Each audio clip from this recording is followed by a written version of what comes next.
the moment you walked away. He left me when I was 6 months pregnant. No warning, no goodbye, just silence. And that silence, it was louder than any scream I've ever heard.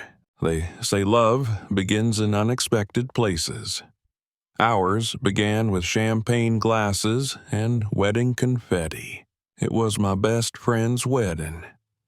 I wore a blue satin dress that didn't fit quite right.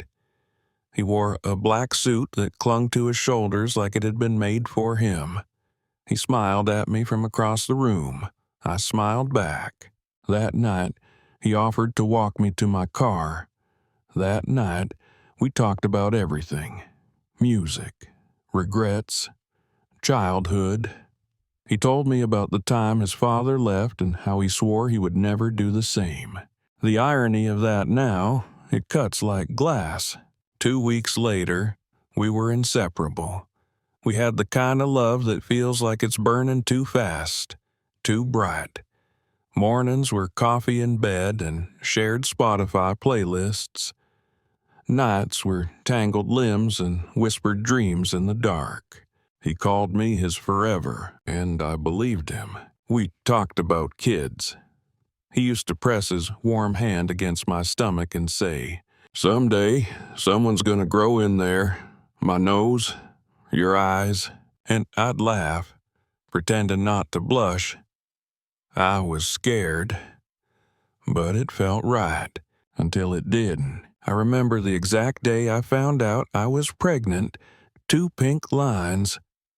1 breath held. And then 1,000 questions. I stared at the test for 10 full minutes before I called him. My hands were shaking. My heart was somewhere between my throat and the floor. He answered after the 3rd ring. "Hey, baby, everything okay?" I told him just 3 words. "I'm pregnant." He went quiet. Like everything inside him shut down. I could hear his breath slow. Hear the clink of his spoon tapping the rim of a coffee mug. He didn't say anything. Not "wow," not "we got this," not even "I need a minute." Just a pause. A long, awful, heart-splitting pause. And then, "Okay." That was it. He said, "Okay." Then silence again. I waited for the warmth to return, for him to tell me we'd figure it out. But it didn't come. He wasn't himself after that. He started sleeping over less, answering texts later, forgetting little things, like the flavor of my favorite ice cream, like how I hated eating alone. At first, I thought maybe it was stress. Men process emotions differently. I told myself, but then 3 days passed. No call, no visit, then a week, then 2. I drove by his apartment one night. The windows were dark. The car was gone. His voicemail was full. He was gone. I remember the bathroom mirror. The lights buzzed overhead, flickering like they knew I didn't want to see. My belly was already rounding, not huge, but enough to feel real. Enough to feel like I was no longer just me. I stared at that reflection and asked myself the question no woman should ever have to ask. Did I do something wrong? Friends started asking, "Where's he been?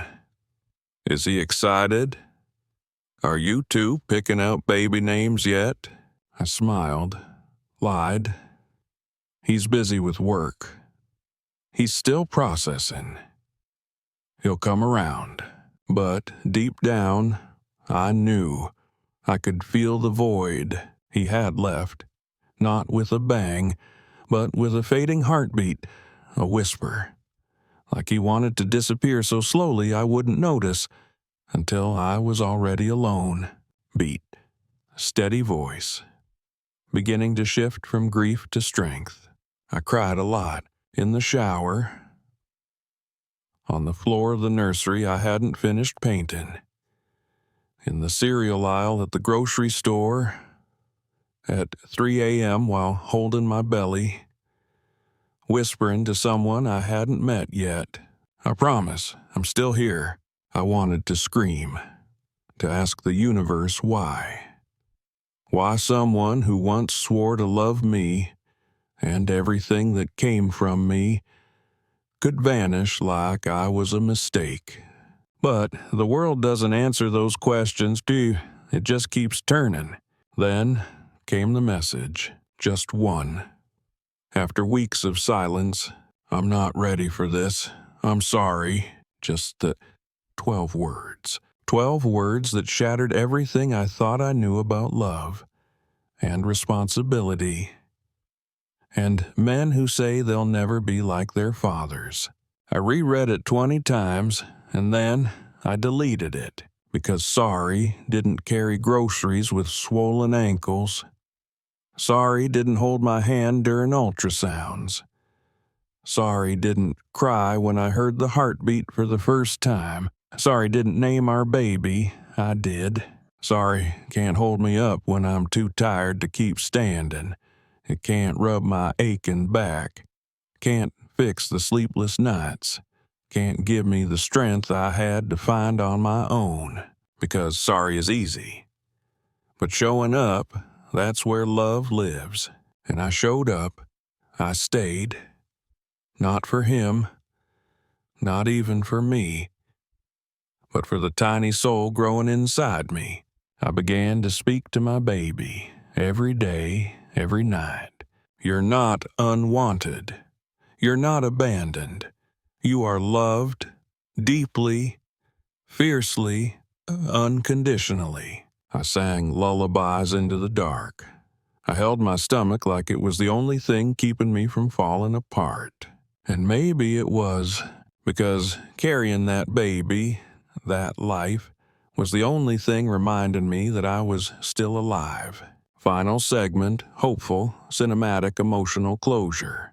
I don't know if he ever thinks about us, if he wonders who the baby became, if he regrets missing the first kick, the first hiccup, the first everything. But I know this, I carried life, while carrying the weight of abandonment on my back.